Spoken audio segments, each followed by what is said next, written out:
નમસ્કાર મિત્રો, વેધર ઇન્ફોર્મેશનમાં આપનું સ્વાગત છે અને હું છું પરેશ। ખાસ કરીને આજના વિડીયોમાં આપણે માહિતી આપવાની છે ઠંડી, તાપમાન અને પવનની ઝડપ વિશેની। ખાસ બીજી માહિતી એ પણ આપવાની છે કે જે વિસ્તારમાં માવઠું થયું છે તે વિસ્તારના ખેડૂતોએ શું કાળજી લેવી જોઈએ। આમ જોવા જઈએ તો આપણે ઘણા સમય પહેલા આગાહી કરી હતી કે 31 ડિસેમ્બર અને 1 જાન્યુઆરીએ એમ માત્ર 2 દિવસ માવઠાના વરસાદની આગાહી છે। એ જ મુજબ 2 દિવસ સુધી રાજ્યના અલગ અલગ વિસ્તારમાં માવઠાના વરસાદ જોવા મળ્યા છે। આજે 2 તારીખ થઈ છે। હવે આજથી આપણે આ માવઠાના વરસાદમાંથી મુક્ત થયા છે, એટલે હમણાં નજીકના 2-5 દિવસ કે એકાદ અઠવાડિયામાં કોઈ માવઠાની શક્યતાઓ નથી, એટલે હમણાં કોઈ આપણા માટે ચિંતાનો વિષય નથી।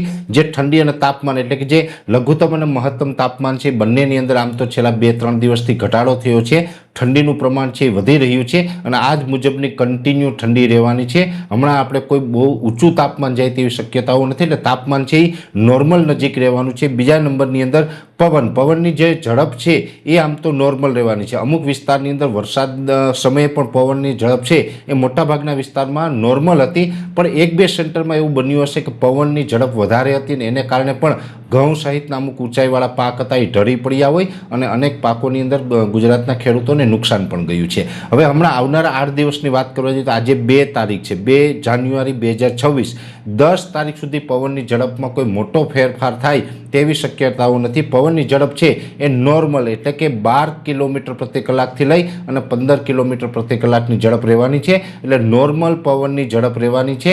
એટલે ઠંડી છે એનું પ્રમાણ પણ જે નોર્મલ જાન્યુઆરી મહિનાના પહેલા અઠવાડિયામાં જે નોર્મલ ઠંડી હોય એ જ મુજબની નોર્મલ ઠંડી રહેવાની છે। તાપમાન બહુ ઊંચું નથી જવાનું અને પવનની ગતિ છે એ પણ નોર્મલ રહેવાની છે, એટલે હવે આપણે ખેતી પાકોમાં જે પિયત આપવાનું હોય એ આપી શકીએ, એમાં ક્યાંય આપણે અડચણરૂપ થવાનું નથી। બીજા નંબરની અંદર ઘણા વિસ્તારો એવા છે કે જેમાં માવઠાના વરસાદ પડ્યા, ઝાપટા પડ્યા છે, જેમાં કચ્છ હોય, પશ્ચિમ સૌરાષ્ટ્રના ભાગો હોય। ગઈકાલે 1 તારીખે જે આપણે ગીર સોમનાથના વિસ્તારમાં પણ ઘણી જગ્યાએ માવઠાના ઝાપટા પડ્યા છે અને બીજા ઘણા બધા વિસ્તારો ઉત્તર ગુજરાતથી લઈ અને મધ્યપ્રદેશ બોર્ડર સુધીના વિસ્તાર હોય, દક્ષિણ ગુજરાતના વિસ્તાર હોય, અનેક જગ્યાએ માવઠાના ઝાપટા પડ્યા છે, અનેક જગ્યાએ નુકસાની પણ છે। પણ સાથે હું આપને એ પણ જણાવી દઉં કે જે ખેડૂત ભાઈઓને માવઠું થયું હોય એની એક ખાસ હવે પાલર પાણી પીવડાવી દેવું જોઈએ। પાલર પાણી એટલે કે જે આપણે કૂવા અથવા તો બોરનું પાણી આપી દેવું જોઈએ, કેમ કે હવે જે આપણે માવઠું થયું હોય તો માવઠાને કારણે જે વરસાદ પડે ને એ જે પાણી હોય છે એકદમ ઠંડુ હોય છે, ત્યારે એ ઠંડુ પાણી છે, ઠંડુ પાણી આપણા જો ખેતી પાકો ઉપર પડે તો એની અંદર ફૂગ અને સુકારાનું પ્રમાણ વધી જતું હોય છે। ખાસ કરીને ધાણા જીરુંની અંદર પણ એ સુકારો વધી જતો હોય છે, બીજા અન્ય પાકોની અંદર પણ સુકારાનું પ્રમાણ વધી જતું હોય છે। એટલે હવે આપણે એક પાલર પાણી આપી દઈએ તો જે ઠંડા પાણીની અસર હોય એ અસરમાંથી આપણો પાક છે એ મુક્ત થઈ જાય। એટલે જે વિસ્તારમાં માવઠું થયું છે એ વિસ્તારના ખેડૂતોએ ખાસ કૂવાનું અથવા તો બોરનું પાણી આપવું, કેમ કે કૂવાનું અને બોરનું પાણી છે એ થોડું ગરમ હોય છે, હુંફાળું પાણી હોય છે, જ્યારે વરસાદનું પાણી છે એ ઠંડુ હોય છે। અત્યારે શિયાળુ પાકને ઠંડુ પાણી અનુકૂળ ન આવે, એટલે આપણે અત્યારે જે માવઠું પડ્યું એનાથી નુકસાન થાય તો એ નુકસાનીમાંથી બચવા માટે પાલર પાણી કાઢવું જરૂરી છે। એટલે કૂવા અથવા તો બોરનું પાણી છે એક વખત આપી દેવું, જેથી કરીને આપણા પાકમાં જે આવતી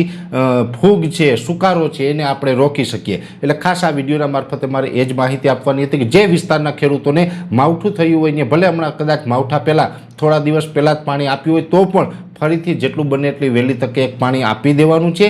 અને બીજા વિસ્તારો છે કે જેમાં માવઠું નથી થયું એને રેગ્યુલર એની જમીન મુજબ જે સમયે પાણી આપતા હોય એ સમયે પાણી આપવું। બાકી ઠંડી છે અત્યારે નોર્મલ રહેવાની છે, પવનની ઝડપ પણ નોર્મલ રહેવાની છે, જેથી કરીને ઊંચાઈવાળા પાકમાં કદાચ આ અઠવાડિયાની અંદર પાણી આપવામાં આવશે તો ઊંચાઈવાળા પાકને ઢળી પડવાનો અથવા તો અન્ય કોઈ પ્રોબ્લેમ નહીં નડે।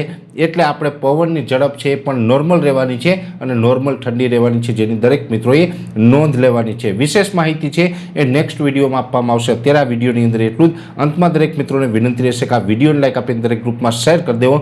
જો તમે અમને યુટ્યુબ ઉપર જોઈ રહ્યા હોય તો ચેનલને સબસ્ક્રાઈબ કરજો અને ફેસબુક ઉપર જોઈ રહ્યા હોય તો પેજને ફોલો કરજો। નમસ્કાર।